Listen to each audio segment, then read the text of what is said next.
does well to counter the Wind Ranger, but their early game has to go phenomenal. If I'm not mistaken, yeah, I'm seeing 3 different creep camps. So he's got some way to get back into the game if he needs, whereas the Wind Ranger just has to dominate the lane flat out. YapzOr, this may actually be our first blood with the Fissure to actually connect, and yep, there it will be. The Broodmother Spirelings take care of the rest. And now they can even move over for a little bit more, so they chase after Soshka. And with the Spirelings behind him, he's got no way to jump away. There's no Flame Guard, there's no Searing Chain, there's no mana for any of that anyway. So the poor man's shield will help him survive. There's a Shallow Grave available for the Dazzle. So they will be able to keep him up. And the stun from YapzOr comes through the tree line, but Brood just goes straight back into the webs. Have some sort of pocket Brood strat ready. I think I've seen it like just insta-win like 3 or 4 games before, but this might actually be how they come back in. He doesn't have the... Oh, but that shackle shot. Shackle. The first raise was also missed from a rise, and now all out time for the Fissure, and they actually turn for the power shot. Oh, now this is not a way out of here. The max range raise comes back off cooldown, and Sing Sing is able to just barely survive. When you're, it's pretty rare to see Brood in a game nowadays. Like, when's the last time you saw one? But when you're playing against it, there's like a very specific style that you have to do, which is just maxing on regen. But wow, this is going to be a little jump in with a Fissure. They have enough time. Cheshire Cat almost gets the kill over on Mad, but he gets the Shallow Grave off in time. So they kill off the Broodmother. It's the Tusker who's able to do it. That's what I'm actually worried about. Like, I'm actually looking at this. YapzOr in this jungle, he's 100% dead. Like, look at that. The damage on it is just unreal. This is all you really have to do. And now the entire team's rotating over. They're actually going to run into Sing Sing right now. He's going to get shackled 100%. Yeah, and they just commit the Death Warden Fissure. That's a very simple kill. Accomplish a lot. He's still behind. Okay, they're going to find one, and they are going to accomplish a lot. They're going to kill off Cheshire Cat, and a fair amount of his spiders to go with it. So that's decent for him. And that brings him back. I was about to say he's 500 net worth behind the PL, and now he's only 200 or 150 after that gank.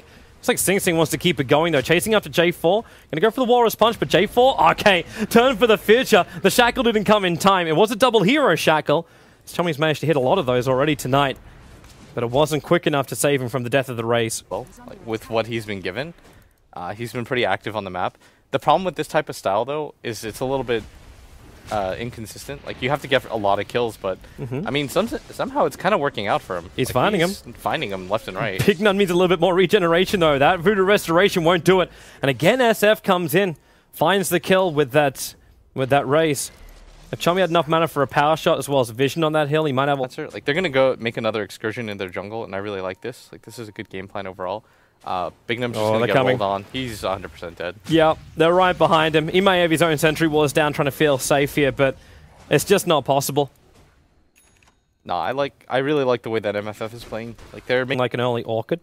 So there's no... Like, the solo pickoffs are only based on Medallion as well as Spawn Spiderling attacks. There's no other extra burst, damage, or control. I'm starting to see, like, a shift where it's actually Power Rangers that are playing kind of passively. It just feels like they're kind of just playing split-up Dota right now. Like, J4 is going to go down. There's some heroes here, and they're going to pick off YapzOr, but they have to just get out. They got Blink off cooldown in 4 seconds' time. There's no way Big Num escapes from this one. Arise is already making the play for it. They should get Searing Chains on the Wind Ranger. This could be even bigger, as he will Windrun himself up. But that does not save his life. The Dazzle, again mad. He's going to TP himself back to base and heal up in time. The Shallow Grave protects him. Like, this PL almost looked like he can go 1v3 quite comfortably. And looks like this time YapzOr is finally going to go down. Or maybe not. Sunra, not a healthy man. As in comes Soshka trying to help him out. The Doppelganger will start, and he's burned off almost all the... In fact, he's burned off every bit of mana that Ember Spirit's got. But Arise, winding up on the ulti. Sunra, he can't Doppelganger. It was still on cooldown. They may have taken out the line once again, but now they may even lose Cheshire Cat. As Sing Sing comes in, shackled to the tree line. Chommy keeping the control up. This Radiant puts the sentry ward down. They've got him all over the place. They can see Cheshire Cat moving around and chasing after Soshka, who does have an extra spirit, so he's trying to just bait them out. He didn't have a lot of mana, so he only had one real play there, thanks to the Magic Wand. But Power Rangers really aggressively... Now it's just the fact that Arise can't really die. Like, Sing Sing has really just become almost like a utility hero. And at some point, that doesn't really pay off, but right now, it's really working out. Big Num. That paralyzing cast causing real problems for YapzOr, keeping them in range of the Death Ward. The Spirit Jump over will happen, but now Soshka's got no way to go. And that's going to be a double kill coming in for the Witch Doctor, as well as the Tier 1 tower for Power Rangers. So finally, they can establish a little bit more of a permanent control on the inside the Radiant jungle without always having to look behind themselves. Anybody's game. There are moments for both teams, but like the overall farm from Power Rangers is just better because they have heroes that can just dedicate it. They're coming in, Sing Sing. If he can get these shards right, Roshan already down to the Dire. PL will grab the Aegis, but look at Orion's position on the cliffside. Lets the Requiem fly. They've already taken out the Wind Ranger. He can do the Razors from the rest of the way and just attack on down. It's 3 down for Power Rangers. Make it 4. Can they actually get the full team wipe? They're looking for a genocidal attack, and they've got it. Sun Ra being fingered down. He will respawn up. The Yapsaw tried to time the Earth Spike perfectly. They get it. Razors 1, and the rest of it's just basic attacks. MFF. They just punish PR so hard. That was just perfect teamfight positioning. Like MFF are still not leading in this game. No, they were doing fine. Like honestly, everything was cool. Oh, now Rise winding up. He really wants this Wind Ranger, and he's got her. Point blank rage, max Requiem of Souls. More money in for the SF. 50%. That's a pretty absurd reduction, especially when you're playing against heroes like Wind Ranger, who really heavily rely on that full damage. Oh, poor little Big Num. He's going to get tossed around right now. Can't get the Paralyzing Cask off. He would have loved that, having the Aghanim's fresh upgrade on his Death Ward and the Broodmother just around. Obsessed with not overextending, just because, again, it's a 4v5 and you're playing against a Phantom Lancer. You want to take the right fight. Like, you can afford to wait the extra 2 minutes just to make sure that they might be forced into one. The Echo Slam on top with the Fallout Fisher and Totem Storm. They are going to go the Death Ward, and the Shackle will actually hold him there. I didn't even know there was a tree there. But early on, when he's got so few items... Oh, they're coming. J Ford's just going to go for the blind stun. And he actually only finds Yapsaw. That's not what they really wanted to commit. Also because I believe, like, my eyes might have deceived me. The PL's been taking over most of the Dire Jungle. So the surprise is now going to be revealed because it's Sing Sing with the Shadow Blade, just trying to find an opening. He's going to snowball into the PL. Walrus punches him as well. There's no way to get out of this one. His Shadow Blade's on cooldown, but in comes Arise, lining up that ultimate, and he's focused onto the Earthshaker, brings him down nice and quick. The Death Ward's going to cause some real problems, though. That bouncing damage, the Shallow Graves there is a self-grave for the Dazzle, as Arise will just use himself up to the air. Finally, Big Num's ulti is cancelled, and Arise, well, still standing for the moment. Sunrise on the chase, but Razor will clean up a lot of these illusions, and then he finds the real one. They burn through the Aegis to the Immortal, but Arise, what's he trying to do? He's just going to death ulti out. That is not really the plan he was hoping for, because Wind Ranger now gets over 1,000 gold for that, and a huge fight for Power Rangers. Oh, they would have lost top 2. Yeah, if he didn't get that Syrian chain off.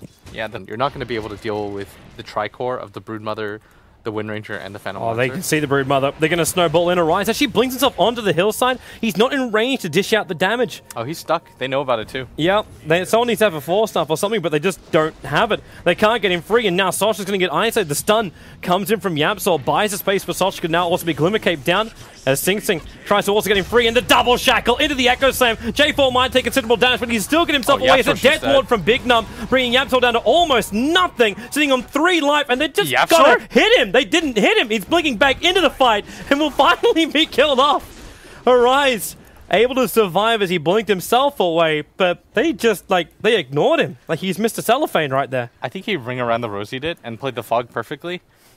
But so Power Rangers will just do the same thing again.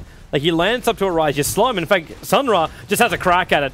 Arise, he's gonna get echoed. Yeah, and he'll die. Buyback instantly. Snowball's going to be coming in. They have to use their economy to try and win this one. But yep, the Witch Doctor roll, he's going to force him back. Yamso couldn't get close enough to cancel it off. Sunra's still very low, and so is Cheshire Cat, which is the one that Arise focuses on. And he has to break the Aegis Immortal. There's no other choice here. BKB's up, but Yabsor's going to die because the Paralyzing Cast still bounced over to him. As Sunra, back to the world of the living again. Looking for that shackle. Can't find himself a hero. So Arise starts to deal with these illusions, which are causing real problems for the Ember Spirit, but blinks forward. The cheese will be used by the Wind Ranger, so they expend both of the perks that Roshan gives, and the snowball's on the way in. The Paralyzing Cast is going to make this very, very difficult. Malediction as well in the SF. He wants to back up, but a Spirit Breaker doing some serious... Oh, Spirit Breaker. The Tusker doing some work on the back lines, but it's not enough to keep Arise alive, as now that dieback is real. The Sleight of Fist Searing Chains from Sochka does able to find a revenge kill over on the Wind Ranger, but they still need to do more. Sochka being hunted down by this PL. At least Sing Sing was able to clean up most of the back line, but they don't deal with the primary problem, and that is Sun Ra. He just keeps pushing. We said he could basically 1v5 this, and he's practically doing it now, as there's no way that Dazzle survives. And this kind of feels like game. They've got no SF, they've got no Ember. They cannot stop PL. No, Wind Ranger bought back too. You don't have either of your cores for 90 seconds. At very minimum, You're getting mega creeps right now. Like Yara has a buyback too. Yep. And he can buy the Boots of Travel number 2. You see the Broodmother pick up her Boots of Travel as well. She's going to come in short order. Oh, Sing. Is this possible? No, they just call GG. They go for the last little stun, so the GG might distract him enough that he might get the flow of the game. Like the game is supposed to be like one continuous string, and